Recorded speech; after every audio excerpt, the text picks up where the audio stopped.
पिछले लगभग एक माह से कृषि कानूनों के खिलाफ किसान आंदोलन कर रहे हैं। इधर सरकार किसी न किसी बहाने नए कानून के फायदे गिना रही है। प्रधानमंत्री नरेंद्र मोदी ने शुक्रवार को मध्य प्रदेश के किसानों के सम्मेलन को वीडियो कॉन्फ्रेंसिंग के जरिए संबोधित किया। 53 मिनट के भाषण में मोदी ने किसानों की सबसे बड़ी चिंता न्यूनतम समर्थन मूल्य को लेकर एक बार फिर से कहा है कि एमएसपी बंद नहीं होगी और न ही खत्म होगी। उन्होंने कहा कि किसान उन लोगों से बचकर रहे हैं जो कृषि सुधारों पर झूठ का जाल फैला रहे हैं। हमारी सरकार एमएसपी को लेकर इतनी गंभीर है कि हर बार बुवाई से पहले एमएसपी की घोषणा करती है। इससे किसान को भी आसानी होती है, उन्हें भी पहले पता चल जाता है कि इस फसल पर इतनी एमएसपी मिलने वाली है। एमएसपी पर सरकारी खरीदी हुई, उन्हीं मंडियों में हुई, तो क्या कोई समझदार इस बात को स्वीकार करेगा कि एमएसपी बंद हो जाएगी? और इसलिए मैं कहता हूं, इससे बड़ा कोई झूठ नहीं हो सकता, इससे बड़ा कोई षड्यंत्र नहीं हो सकता। और इसलिए मैं देश के प्रत्येक किसान को ये विश्वास दिलाता हूं कि पहले जैसे एमएसपी दी जाती थी वैसे ही दी जाती रहेगी। 2014 से पहले की सरकार के 5 साल में किसानों से सिर्फ 1.5 लाख मीट्रिक टन दाल खरीदी गई थी।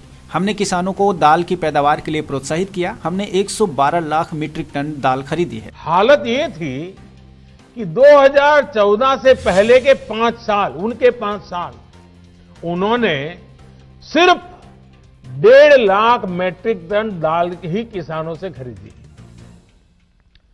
1.5 लाख मीट्रिक टन, ये आंकड़ा याद रखिए भाइयों बहनों, सिर्फ 1.5 लाख मीट्रिक टन दाल खरीदी। जब 2014 में हमारी सरकार आई तो हमने नीति भी बदली और बड़े निर्णय भी लिए। हमने किसानों को भी दाल की पैदावार के लिए प्रोत्साहित किया। भाइयों और बहनों, हमारी सरकार ने किसानों से पहले की तुलना में 112 लाख मीट्रिक टन, मैं दोबारा बोलता हूं, 112 लाख मीट्रिक टन दाल एमएसपी पर खरीदी। प्रधानमंत्री नरेंद्र मोदी ने कहा है कि पहले वालों को लगा था कि सरकार को किसानों पर ज्यादा खर्च न करना पड़े, इसलिए स्वामीनाथन रिपोर्ट को 8 साल तक दबा कर रखा। हमारी सरकार किसानों को अन्नदाता मानती है। हमने स्वामीनाथन आयोग की रिपोर्ट निकाली और किसानों को लागत का 1.5 गुना एमएसपी दिया। किसानों के साथ धोखाधड़ी का उदाहरण कर्ज माफी का वादा है। मध्य प्रदेश में चुनाव से पहले कहा गया था कि कर्ज माफ कर देंगे, लेकिन हुआ कुछ नहीं। राजस्थान के लाखों किसान आज भी कर्ज माफी का इंतजार कर रहे हैं। मैं यही सोचता हूं कि कोई इस हद तक भोले भाले किसानों के साथ छल कपट कैसे कर सकता है। यही नहीं, प्रधानमंत्री नरेंद्र मोदी ने कृषि कानूनों पर चर्चा भी की है। तो आइए आपको समझाते हैं कि आखिर वो कौन सी 4 अहम बिंदु हैं जिन पर प्रधानमंत्री नरेंद्र मोदी ने अपनी वर्चुअल मीटिंग के दौरान कही है। पहला, नए कानूनों की चर्चा बहुत हो रही है। मोदी जी ने कहा कि हम इंतजार नहीं कर सकते हैं। देश के बदलते परिदृश्य में भारत का किसान सुविधाओं के अभाव में पिछड़ जाए और वो लोगों से पीछे हटता चला जाए, उसकी आर्थिक स्थिति खराब हो जाए, ये हमसे बर्दाश्त नहीं होगा। जो काम 25 से 30 साल पहले हो जाने चाहिए थे वे अब हो रहे हैं, इसका बड़ा अफसोस है। पिछले 6 साल में सरकार ने किसानों को ध्यान में रखते हुए कई कदम उठाए। नए कानूनों की चर्चा बहुत हो रही है। ये कानून रातों रात नहीं आए। 20 से 22 साल से देश की और राज्यों की सरकारें, किसान संगठनों ने इस पर विमर्श किया है। पॉइंट नंबर 2, नए कानून बनने से किसान अपनी मर्जी का मालिक होगा। प्रधानमंत्री नरेंद्र मोदी ने कहा कि 70 साल से किसान सिर्फ मंडी में अनाज बेच सकता था। नए कानून में इतना कहा गया है कि जहां फायदा हो वहां अनाज बेचें, चाहे मंडी में उपज बेचें या बाहर जाकर बेचें, सब कुछ किसान की मर्जी पर है। हम कोई नया फार्मिंग एग्रीमेंट लागू नहीं कर रहे हैं। कई राज्यों में पहले से ऐसे एग्रीमेंट चल रहे हैं। देश में फार्मिंग एग्रीमेंट से जुड़े जो तौर तरीके थे उनमें बहुत रिस्क था। हमने तय किया कि फार्मिंग एग्रीमेंट में सबसे बड़ा हित किसान को देखा जाएगा। किसान के साथ जो वादा किया जाएगा उसे पूरा किया जाएगा। अगर एग्रीमेंट में कम पैसे थे पर मुनाफा बढ़ गया तो किसान को इसमें भी पैसा मिलेगा।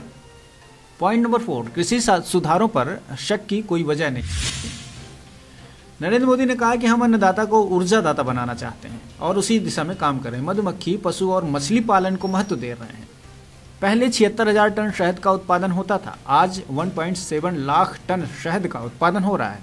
मत्स्य संपदा योजना भी शुरू की गई है। मैं विश्वास से कहता हूं कि कृषि सुधारों पर अविश्वास का कोई कारण नहीं है। किसानों की बातें करने वाले लोग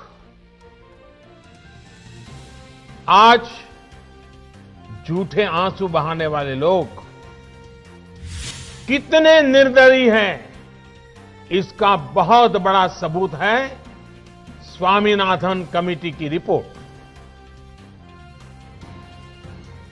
स्वामीनाथन कमीशन की रिपोर्ट आई, लेकिन ये लोग स्वामीनाथन कमेटी की सिफारिशों को 8 साल तक दबाकर बैठे रहे।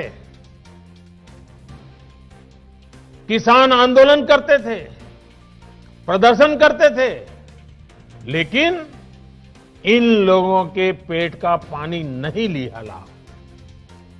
इन लोगों ने यह सुनिश्चित किया कि इनकी सरकार को किसान पर ज्यादा खर्च न करना पड़े, इसलिए इस रिपोर्ट को दबा दो।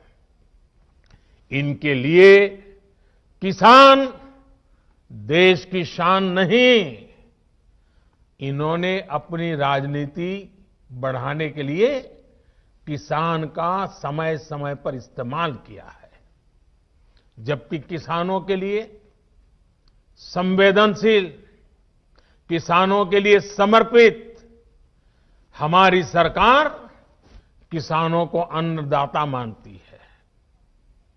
हमने फाइलों के ढेर में फेंक दी गई स्वामीनाथन कमेटी की रिपोर्ट बाहर निकाला और इसकी सिफारिशें लागू की। किसानों को लागत का 1.5 गुना एमएसपी हमने दिया।